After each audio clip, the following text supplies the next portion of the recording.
I love looking at outcomes because looking at outcomes helps me learn, right? So outcomes are great if you see life as an experiment that you get to continually look at the outcomes and see, what's the next cool experiment that I get to try?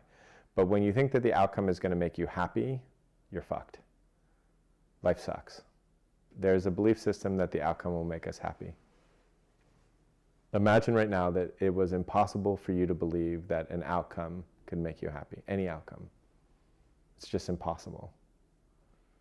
Right? You're not trying to stop it, but like, no car is going to make you happy, no man, no woman, no kid, no $1 billion.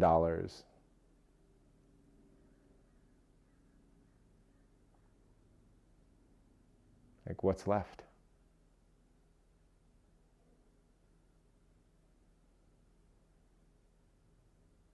And we know that it doesn't make us happy. We know billionaires that are not happy, clearly. We all know that. And then there's the internal ones, which are even more of a kind of a wonkiness to it, because then you think, well, once I'm not angry, I'll be happy.